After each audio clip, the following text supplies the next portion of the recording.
A UN-backed team is investigating crimes committed during Syria's civil war. It is working with the country's new authorities in hopes of preserving evidence uncovered after Assad's ouster. As journalists, researchers and the public stream into former detention centers and mass grave sites, many express fears that the evidence is taken or destroyed. I cannot see any Syria in the future where people don't have answers about their loved ones. Telling everyone that they're dead is not an answer. We need a proper process that respects the dignity and the work and the humanity of every single Syrian. Turkish and Arab media are reporting that Asma al-Assad, the British wife of Syria's deposed president Bashar al-Assad, has filed for divorce. Now this after expressing dissatisfaction with her life in Moscow as she reportedly seeks to move to London. Asma replied to the Russian court and requested special permission to leave Moscow. Her application is reportedly currently being evaluated by Russian authorities. Now Asma is a dual British Syrian national who was born and raised in London by Syrian parents. She moved to Syria in 2000 and married Assad in the same year at the age of 25.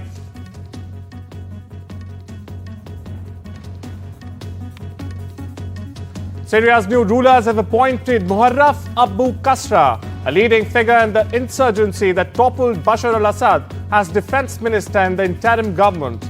Now the deployment comes as Western officials are moving to deepen their engagement with Syria's transitional government, just as fresh uncertainty emerges on another West Asia front.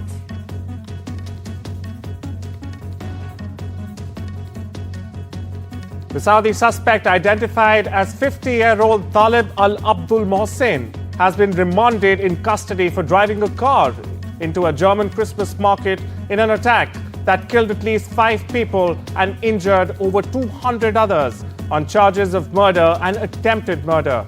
Now, several media reports highlight that the suspect attacker had made online death threats against German citizens in the past. However, this deadly attack at a German Christmas market resurfaced bitter divisions over immigration and security. Germany's right-wing anti-immigration figures have seized on Friday's incident. According to the latest briefings, Russia said that its forces have struck a Ukrainian military airport, while Ukraine has claimed to have repelled multiple Russian attacks. The Russian Defense Ministry said in its briefing that over the past 24 hours, its forces gained control of 2 settlements and launched strikes on multiple Ukrainian military targets. Now, these include the infrastructure of a Ukrainian military airport, drone factories, and gathering places of foreign mercenaries. Meanwhile, the General Staff of the Ukrainian Armed Forces has reported that as of Sunday afternoon, the Ukrainian forces engaged in over 100 fights with Russian forces. Russia's President Vladimir Putin has held talks in the Kremlin on Sunday with Slovakia's Prime Minister Robert Fico, in a rare visit to Moscow by an EU leader since the conflict between Russia and Ukraine began in 2022. Now, Fico arrived in Russia on a working visa and met with Putin one-on-one on Sunday evening. Kremlin spokesperson Dmitry Peskov told Russia's RIA news agency. He did not immediately, however, specify the focus of the talks. Visits and phone calls from European leaders to Putin have been rare since Moscow sent troops into Ukraine.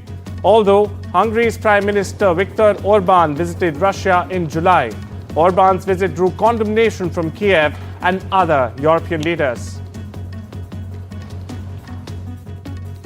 According to its military spokesperson, Yemen's Houthi rebels have thwarted a British-American attack on Sunday, at odds with the US military's account of a friendly fire incident. On Saturday night and early Sunday, US warplanes conducted airstrikes that shook Sana'a, the capital of Yemen, which the Houthis have held since 2014. Central Command described the strikes as targeting a missile storage facility and a command and control facility without elaborating. Meanwhile, 2 US Navy pilots were shot down over the Red Sea in an apparent friendly fire incident, the US military has said. Now, both the pilots were recovered alive after ejecting from their stricken aircraft, with one suffering minor injuries. نجحت القوات المسلحة في إفشال هجوم أمريكي بريطاني على بلدنا، حيث تم استهداف حاملة الطائرات USS هاري تورمان وعدد من المدمرات التابعة لها، بالتزامن مع بدء الهجوم العدواني مساء يوم أمس على بلدنا. During the first visit by an Indian Prime Minister to Kuwait in 43 years, Prime Minister Narendra Modi has received Kuwait's highest honor, the Order of Mubarak Al-Kabir. This is now the 20th international honor given to Prime Minister Modi by a country. But listen in to what he said while he was in the Gulf nation regarding workers' deaths there and also the ties between our nations.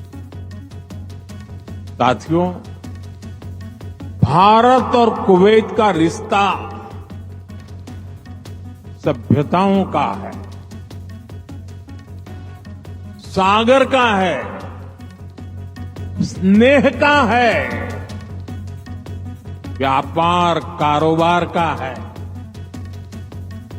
Bharat और Kuwait अरब सागर के दो किनारों पर बसे। हमें सिर्फ diplomacy ने ही नहीं बल्कि दिलों ने आपस में जोड़ा है। हमारा वर्तमान ही नहीं बल्कि हमारा अतीत भी हमें जोड़ता है। Donald Trump has demanded that the Panama Canal be given back to the US if Panama does not manage the waterway in a fashion that is acceptable to him. Now, Trump has accused the Central American country of charging excessive rates for the use of the ocean-connecting ship passage. Now, he has basically said that the Panama Canal should lower its face or be given to Washington. Our Navy and Commerce have been treated in a very unfair and injudicious way. The fees being charged by Panama are ridiculous, highly unfair, especially knowing the extraordinary generosity that has been bestowed to Panama, I say very foolishly, by the United States. This complete ripoff of our country will immediately stop. It's going to stop. The United States has a big and vested interest in the secure, efficient, and reliable operation of the Panama Canal. Donald Trump has appointed Mark Burnett, a British television producer who helped produce Trump's show, The Apprentice, as the US's special envoy to the UK.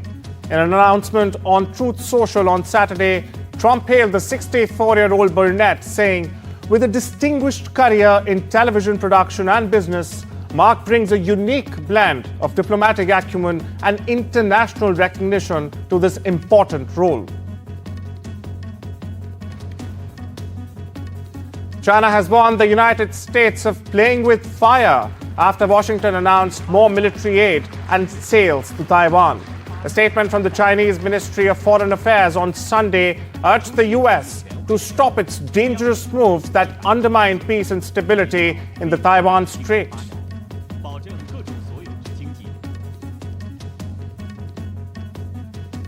Brazil's Civil Defense Agency said that a small plane crashed into a Brazilian town that's popular with tourists on Sunday, killing all 10 passengers and crew on board and injuring more than a dozen people on the ground. Tens of thousands streamed into a central square in Serbia's capital on Sunday for a big rally against populist President Alexander Vučić and his government. Vučić's tight grip on power has been challenged by weeks of street protests led by university students. Now, the rally at Belgrade's Slavija Square, one of the largest in recent years, was called by students and farmer unions. It was part of a wider movement, demanding accountability over the November 1 collapse of a canopy at a railway station in the country's north that killed 15 people. Now, smaller rallies were also held in other cities. The rally in Belgrade started with a 15-minute silence for the victims and later chants of "You have blood on your hands" were heard. Održan je veliki skup. Veliki skup u Beogradu. Policija kaže 28 do 29.000 ljudi. Izuzetno veliki skup. Ti ljudi su opoziciono orijentisani i uvek sam bio spreman da čujem šta misle, kako misle i šta smatraju da je važno da se učini za našu zemlju. Verujem da mnogo veći broj ljudi misli drugačije, zato moramo da slušamo jedne druge. Da to bude neka vrsta vrednosti koju ćemo da pokažemo i neka vrsta drugačijeg odnosa u budućnosti. NASA's Parker solar probe is on a groundbreaking mission to explore the sun's outer atmosphere, the corona. Launched in 2018, the spacecraft is set to achieve a milestone on the 24th of December by flying closer to the sun than any human-made object in history ever has. It will approach within 3.8 million miles of the sun's surface, well inside Mercury's orbit, and closer than any other spacecraft has traveled before. At its closest approach on the 24th of December, Parker will be traveling at 430,000 miles per hour, making it the fastest human-made object in history.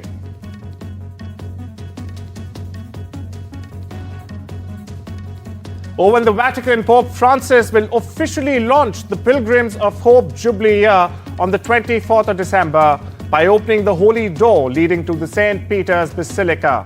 The Vatican and the Rome municipality are expecting 32 million pilgrims to visit during 2025. And those who will pass through the Holy Door will receive an indulgence, forgiving them for their sins. Now, the Jubilee year is a century-old tradition taking place every 25 years, with the faithfuls making pilgrimages to visit the tombs of St. Peter's and Paul.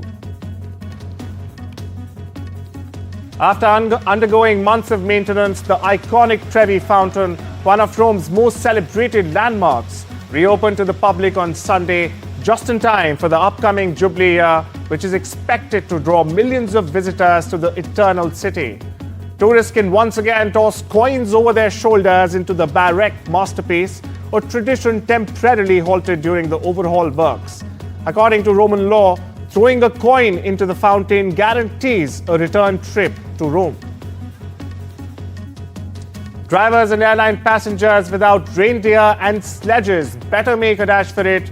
It's beginning to look like another record for holiday travel in the US.